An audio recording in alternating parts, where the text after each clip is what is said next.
Okay, we're on Eruvin, Perikei Mishnah Vav. Our Mishnah is not connected to Eruvin Tchumim. For some reason, the Gati says we don't really know why it's stuck in here. Totally different halacha. There's a halacha called Ir Shel Yachid and an Ir Shel Rabbi. If I have a city that belongs to a private person, you can have that. I have a plot of land, I build houses, and I rent the land. That's an Ir Shel Yachid. On the other hand, most cities are Ir Shel Rabbi. Now, there's a halacha that says, I'm going to read the Bartenura first so to understand what's going on here. Asur la'arev Ir Shel Rabim. You can't make what's called a shituf mavo'ot in an Ir Shel Rabim. Im ein mishayer ba batim yidu'im v'lo eruv. You have to leave part of the city without the eruv. Meaning, you can't make the whole city one big eruv. Why?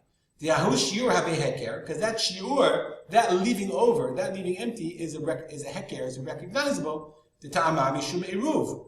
Because people have to know the reason you're allowed to carry in the city is because there's an eruv. Otherwise, you're going to forget that you can't carry in Shita Rabim. They're going to go somewhere else. They're going to say, of course you can carry. We all carry.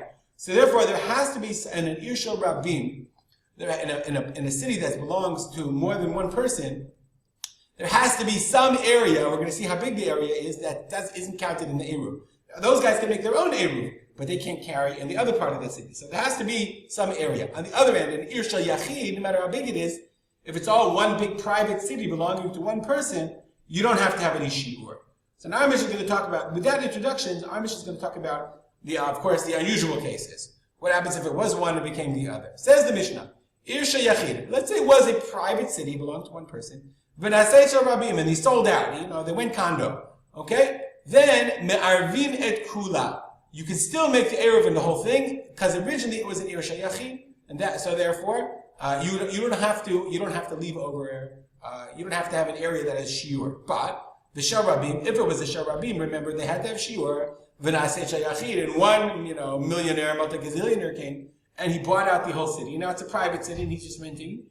Ein ma'arvin et kula. You can't make an eruv et kula for the whole thing. Why? Because it was shel rabim. Unless ela imkein asa chutza la ki ir chadasha shel Yehuda.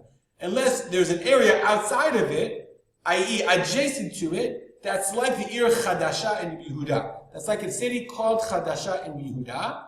Sheyesh ba 50 diurim divei Rabbi Yehuda. Rabbi Yehuda said, the Ir Chadasha Rabbi Yehuda said it has to be, the amount of shiur has to be enough for 50 diurim. Let's look at the Bartenura for a second, what's going on. Okay? Ir Chadasha, based on the Gemara he says this, Ir Hayta Yehuda, there was a city in Yehuda, Ushma Chadasha. They called it Chadasha. V'lo hayu ba ela 50 diurim. It had 50 residents. That was the smallest city in Yehuda. There was a city adjacent to Chadasha. I have no idea where it was. Okay? And that city was Chadasha was the shiur for the adjacent city. Meaning there were two, I guess, villages next to each other. And the village next to it said, no, we can do an area for the whole village because Chadasha is next to us.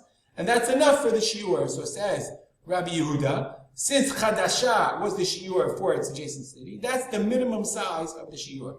Rabbi Shimon says, no. You don't need 50 diurim.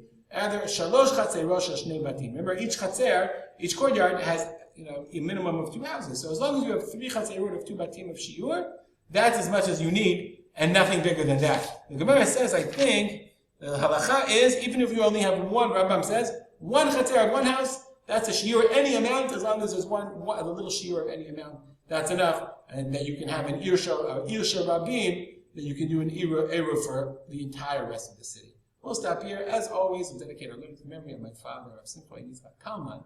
And you can email me if you have questions. Have a good day.